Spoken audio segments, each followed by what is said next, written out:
Buenas tardes, mi nombre es Alberto Tlalapango Rosete, mi número de matrícula es CTM 080614. Este es el proyecto integrador Filosofía Jurídica y estoy cursando la carrera de Derecho. A continuación responderé las siguientes preguntas planteadas en este video. ¿Qué importancia tuvo la ONU en la Declaración Universal de los Derechos Humanos en 1948? La Declaración Universal de los Derechos Humanos en 1948 fue un documento avalado por la Organización de las Naciones Unidas y conllevó el replanteamiento de los fundamentos de los derechos humanos, así como la aplicación de un programa de universalización efectiva. Por otra parte, se establecieron comisiones e instituciones enteras que coincidían enviar mensajes a los integrantes de las comisiones de cada país con los fines, organizaciones y para difusión de los derechos humanos de manera correcta. ¿Cómo se define el constitucionalismo?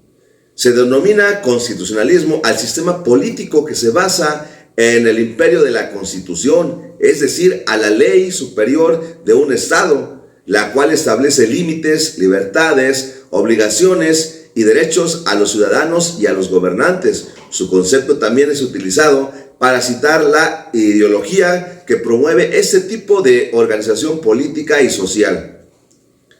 ¿Qué son las minorías y en qué artículo de la Constitución Política de los Estados Unidos Mexicanos se encuentra regulado? Las minorías son definidas como grupos de personas que comparten una identidad común y que son menos numerosas que el resto de la población. Pueden ser nacionales, étnicas, religiosas o lingüísticas. Y por tal motivo, la discriminación se vuelve una respuesta inmediata del colectivo hacia dicho conjunto de individuos.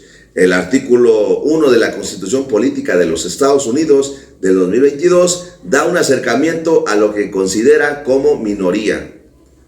¿Qué implica el patriotismo cultural en la actualidad?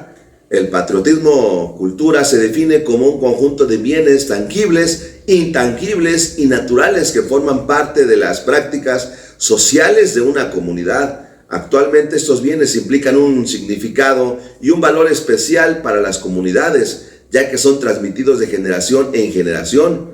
Por otra parte, este concepto otorga una identidad única a la comunidad y ayuda a formar un sentido de pertenencia a una región, nación o comunidad.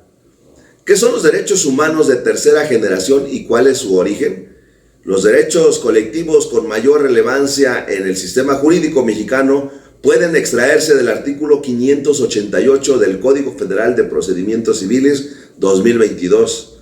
Estos son el derecho de los consumidores, el derecho del medio ambiente, debido a que su difusión abarca las condiciones actuales en las que se disuelve y se desenvuelve el hombre y los individuos. Establecen una relación inevitable con el ambiente que los rodea y de tal manera este vínculo requiere de una regulación. En el caso contrario pueden surgir abusos.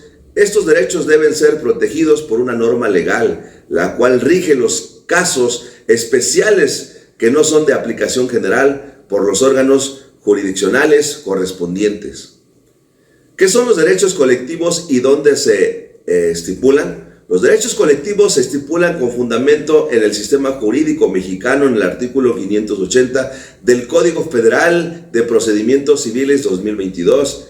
Estos derechos son bienes con los que todos pueden verse favorecidos debido a que su configuración está entera cuando se comprende quiénes están obligados a respetar y hacer cumplir las normas jurídicas. Son acciones inseparables que se ejercen para tutelar los derechos e intereses de una colectividad determinada.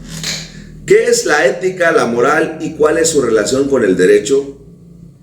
La ética se define como una disciplina que se encarga de lo que es normalmente bueno y malo, es decir, correcto o incorrecto. En el derecho la relación es para educar a los estudiantes sobre cómo comprender sus deberes profesionales y cómo desarrollar sus actividades en función de dichos deberes. Por otra parte, se encuentra ligada al ejercicio de la abogacía con la única finalidad de luchar por la justicia y defender los derechos de las personas.